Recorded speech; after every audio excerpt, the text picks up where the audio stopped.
It's a cold afternoon in Hawke's Bay, New Zealand. I'm here with winemaker Matt Staford of Craggy Range in their vineyard, Gimblett Gravels. A beautiful vineyard with this great drainage and excellent for Syrah. Tell us a little bit about this microclimate in the soils here. So the Gimblett Gravels area is an old riverbed from the Narrow River, and you can see the river now flows across there. So even though we're dealing with some older rocks, these have only been recently exposed. So about 145 years ago, the river shifted across there and stopped back to prevent shifting again. So we have these really recently deposited, old, a couple million years old, or old for New Zealand, but very young geologically for the rest of the world. But we don't have much of them weathering, so there's very little soil there. So there's not much clay, there's a little bit of sand, but there's not much water holding capacity. So and that's why you have the irrigation then? That's why we need to have the irrigation. So at the moment, these vines are only, we've just released our 10th vintage of these wines. So it's still very young. So what we're trying to do is get the vines to go right down and try and access some, maybe find some water deeper down. But until we find that, and it takes a while to do that, we still have to water in the peak times of summer. And can you see a sort of stony character to the wines, or does that give you more structure, sort of a firmer structure? What actually does it do? What does the... Well, these stones are great because they absorb the heat during the day and re-radiate back at night, so it gives us some extra heat to ripen these wines. Yeah. The difference here, probably to the soils that you see in the Medoc, or the gravels you see in the Medoc, is these aren't going to reflect the light back onto the vine. And we have trialled that in some parts of the vineyard where we've actually put oyster shells down. Yeah, because it's the wrong color. It's grey like that. Huh. Well, let's go taste some of your wines. Yes.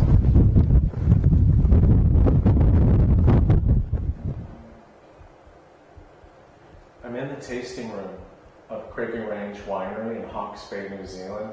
I'm with winemaker Matt Staford, and it was a really excellent tasting, Matt. I enjoyed the whites, but really for me it was the reds that really caught my attention. And I really thought the Syrahs, I like the differences in vintages, but the 10, I think you like the 9 better. They're both excellent, different styles, but I like the wonderful fruit at the same time, this tension backbone, so drinkable. And then your Bordeaux blend with Merlot and Cabernet Franc, so it's more Saint-Emilion. I'm loving the 10, that's so Bordeaux. I think you like the 9. I prefer the 09 again. But anyways, we're consistent. So tell me about what you're doing with your reds. What are you looking for?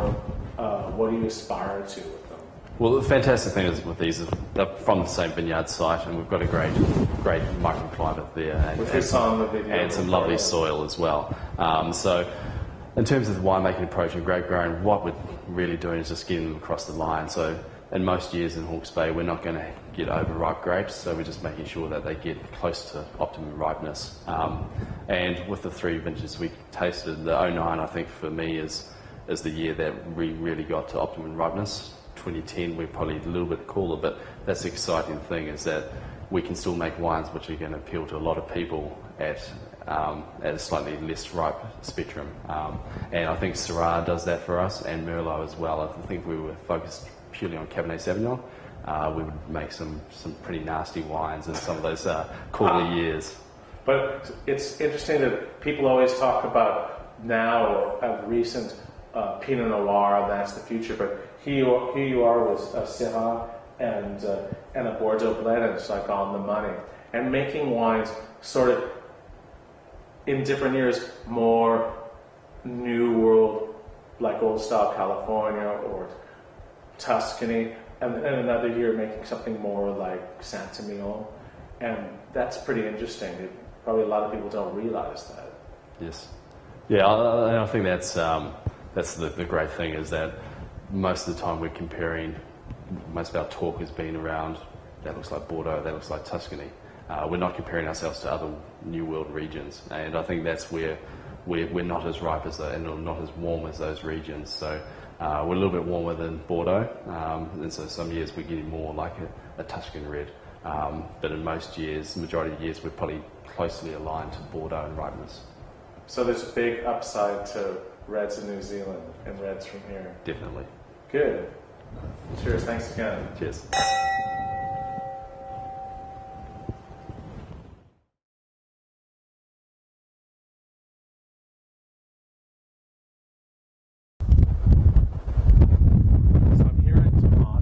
Hawke, New Zealand. We're in the famous vineyard of Coleraine. I'm with father and son, Nick and John Buck. They've been making great wines for decades. Well, tell us a little about this fabulous vineyard. And this is Cabernet Sauvignon wines. They show a maritime character. They remind me of some great Bordeaux or even something like Sauvignons in Tuscany, where the influence of the sea really shows in the character of the wine. Tell us about this vineyard and what you're doing with Coleraine. Well, when we originally bought this vineyard, it was in a sad state, and that gave us the ability to apply a scorched earth policy to it. Replant it entirely in Cabernet, good planting material on good rootstocks, and the mere fact that it faces slightly east of the so it's got a typical morning sun, it warms up fast, it's a little heat trap, as you can see. This is the warmest vineyard in Hawke's Bay, and therefore it gives us we've scarcely even have to trim this vineyard because it's naturally devigorated on this sandstone, limestone and gravel base. And the wonderful thing about it, which I hope you tried or sensed in the tasting, is close to the sea. There is this slightly maritime quality that's reminiscent particularly of left bank Bordeaux. That's an important feature of the Cabernet, but we get a wonderful level of concentration off this site without having to try too hard. So John, tell me about the influence of the mountains for this area and the relation to the sea. And I guess that's a feature in New Zealand viticulture anyways, in general. Absolutely. Both the islands of New Zealand, the main islands, have a high mountain chain running down the centre of. The prevailing direction of the weather is from the west, and therefore we're in the lee of the mountains on the east, and all the rain is filtered out. So the Eastland dry belt, which is all our predominant viticultural country, is low in humidity. In the case of Hawke's Bay, high in ultraviolet, highest ultraviolet intensity in the world here. So it's skin cancer paradise. And not good for fair-haired boys like us. And then steep falls over short distances to strong maritime influences. The Pacific is about 12 kilometres from this vineyard, and there's nothing between us and South America. So you get a maritime influence in all our wines, similar to Bordeaux, similar to the coastal counties of California, similar to Margaret River. And that gives you a slightly savoury saltiness as well. Yeah, we talk about a kind of an oyster shell. Yeah, there is that, and it's a lovely beguiling note in the background of all these wines. And people love that, love the flavour of lobster bisque or oysters off the shell. Well, it's that character. Good description. Well, thank you very much. That's great. Nice to see you again Good to be after here. all these years. Yeah, Fun yeah, to be you're here. aging better than I am.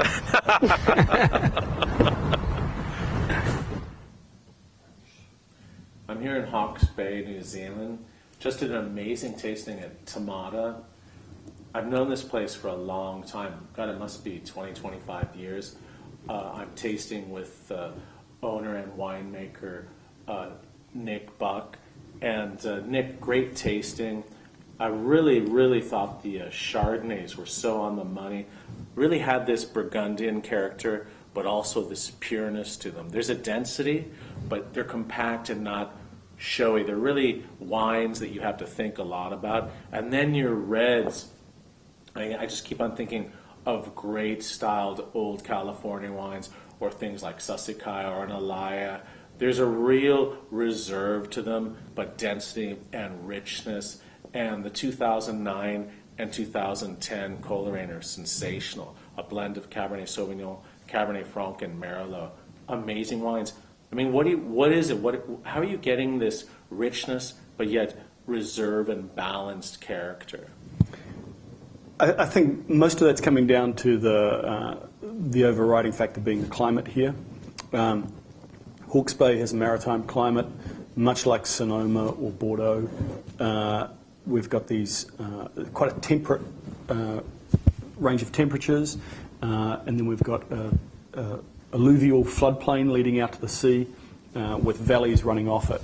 And so across the valleys and across the plains, you can get different expressions, particularly if you hit up the sides of the valleys as well, get some altitudes, get some exposure and things. So across that and that temperate maritime climate, you get this big seasonal variation where you get strong vintage changes occurring, but coming out of that you get this really great expression of the variety with this reserve, as you say, the wines that develop with age. They've got this concentration to them, and they unfold over time.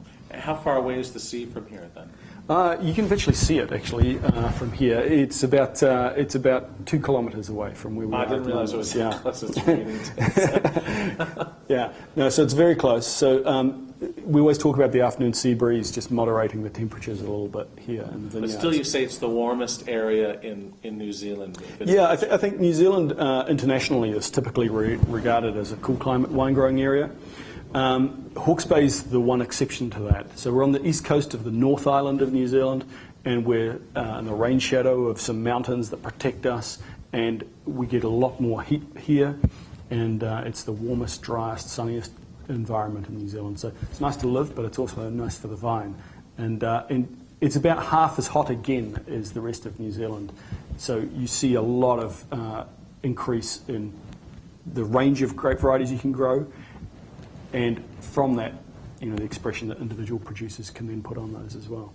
And the wines, you've been making wines commercially since the mid-80s? Well, my family has. Tomato Estate's history dates back to the late 1890s, so 116 years at the moment. So it's, the commercial wine growing really in New Zealand started here in Hawke's Bay. It's the second largest grape growing area, but it's by far the oldest. And it's got this long history of particularly more full-bodied reds and fuller-bodied whites that because of the extra heat here. And these wines have normally been enjoyed mainly within New Zealand, and there's only a few producers such as ourselves that have really been taking these to the world. And in recent years, there's really been a growing momentum behind that, and these wines are beginning to be seen much more widely around the globe now. And here's the proof that how well they age, because sometimes I think in people's minds, they think that New Zealand wines are really wines that are made to be consumed early, and these wines are so structured.